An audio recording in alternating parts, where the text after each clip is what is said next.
This is Hannibal back here from the Hannibal TV on YouTube. My second update of the day. Big news day today because yesterday we had Saturday night's main event, the NBC special. Tonight, both AEW and NXT have pay-per-views. AEW is in Phoenix, Arizona. NXT is still in Tampa. Tessa Blanchard, very popular here on this channel. There's lots of matches of her. She did not appear on yesterday's TNA taping in Brampton, Ontario, due to suffering a concussion the day before.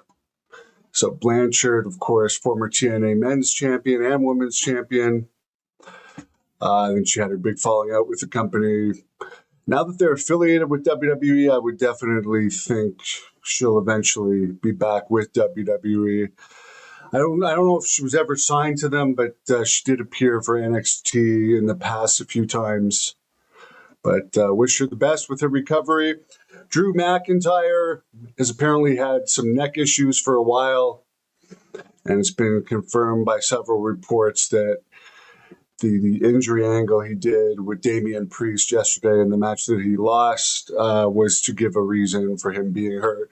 The thing is, he already publicly said he was hurt before that match even happened, and he's known for not kayfabing ever, which nobody does, so I'm not blaming. He takes it to another level in some ways. But, I mean, the same day he has an injury angle, he's doing newspaper stories earlier in the day saying he's injured. And he literally said he's been working hurt earlier in the day.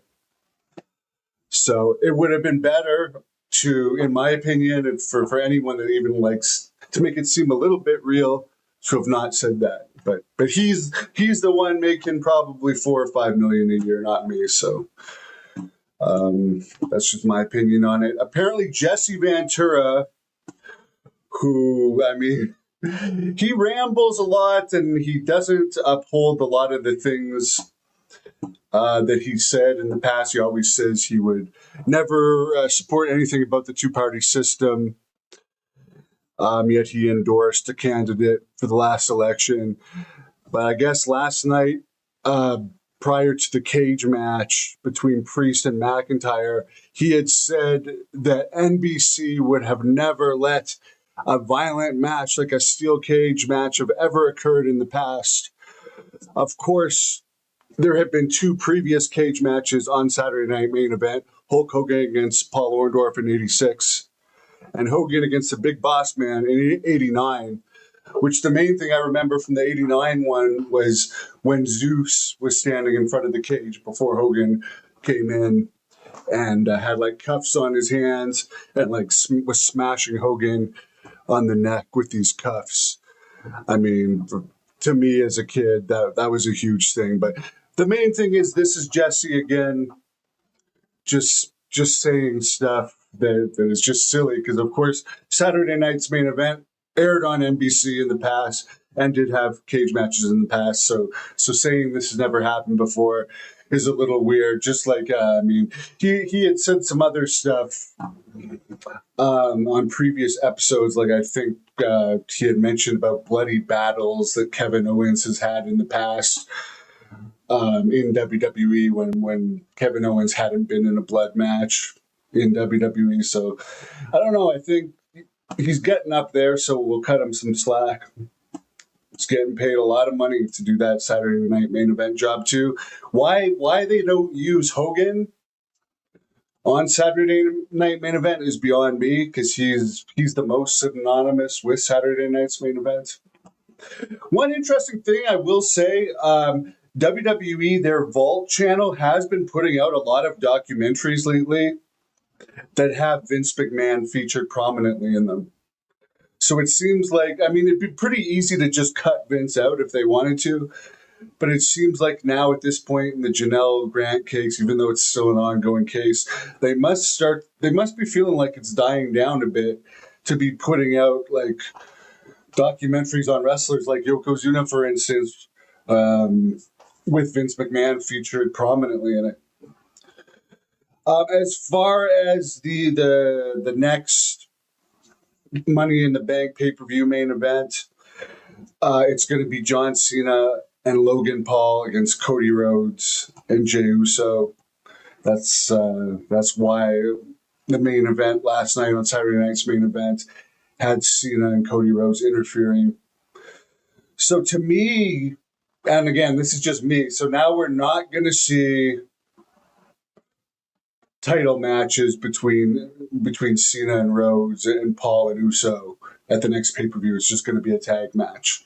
To me, I'd rather see title matches.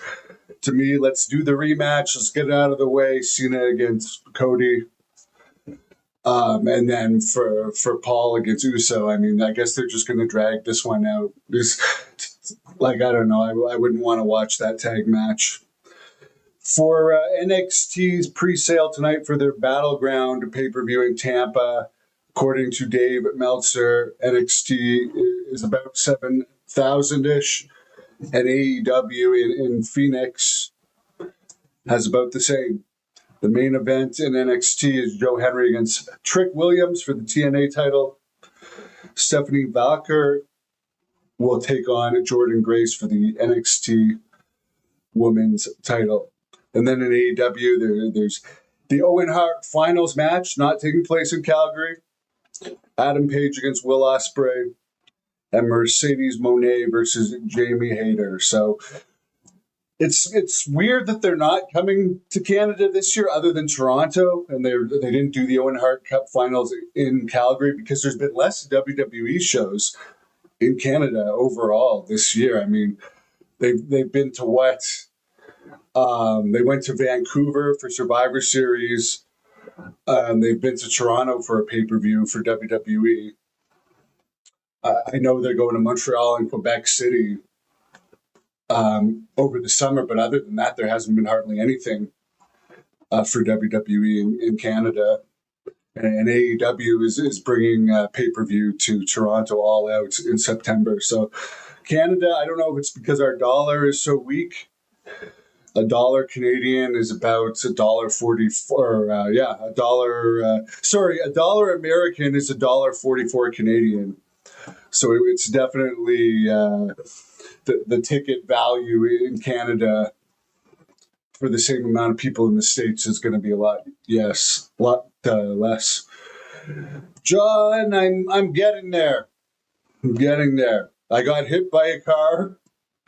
So WrestleMania weekend, so it's definitely been a battle, but I'm getting better by the day.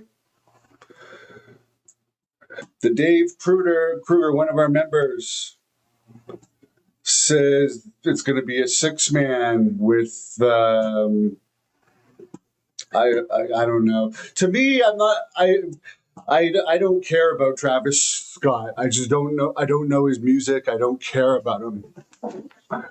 I mean, and then the whole thing of The Rock just did that angle and then disappeared and said he did enough. I don't know. I don't understand people that actually follow it and like it. The news is interesting to me, but to actually follow the product closely, I mean, God bless you if you do like it. I'm not taking anything away from you. I just it's not my thing. I'd rather go back and watch Hogan against Boss Man again with my good friend Zeus, who, by the way, there is an interview with Zeus on this channel. I wish I could have interviewed the Big Boss Man, who had a really good theme music and a great feud with the Mountie, one of my trainers. Their SummerSlam match back at SummerSlam 89, I believe, in Madison Square Garden. Or no, maybe it was SummerSlam 90. I think it was SummerSlam 91.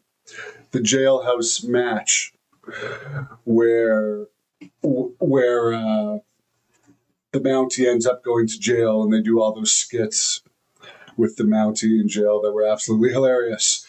So if you're watching the pay-per-views tonight, enjoy them. I'll be back with the report on what happened later tonight. So please subscribe and give this video a like.